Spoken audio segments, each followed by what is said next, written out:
my previous video, I explained various aspects of adsorption and surface chemistry. These videos have been very popular.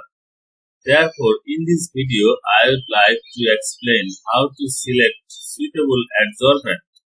This video is very important, so please do not skip. Well, selecting suitable adsorbent is one of the most important tasks for any adsorption study. So, before selecting adsorbent, you need to consider several things. The first one is selectivity. Well, selectivity is the amount of specificity an adsorbent has in the materials that it can adsorb.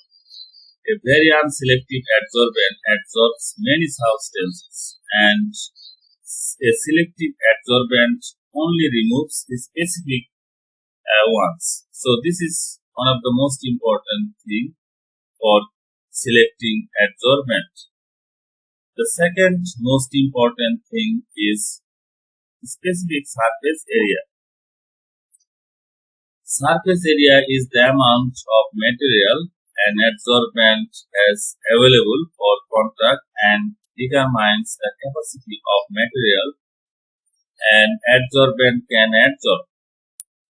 And surface area is one of the most important parameter for adsorption capacity. So, larger surface area can adsorb more pollutants. So, selecting adsorbent, you need to consider the specific surface area of the material.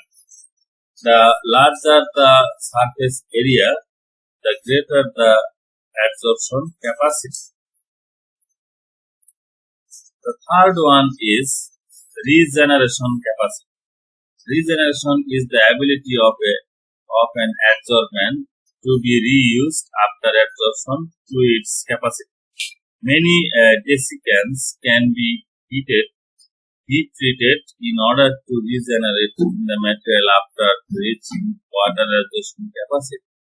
Regeneration capacity is most important for any adsorbent. It helps to regenerate spent adsorbent. Then other factors need to consider are adsorption capacity, kinetics, compatibility, cost, bulk density, chemical inertness, and ease of applications. Another thing is we need to consider a new type of adsorbent, and this will be innovative and will be published easily. So, the new type of adsorbent is another important thing to consider. So, thanks for watching. Please visit this channel and like, comment, share for new updates.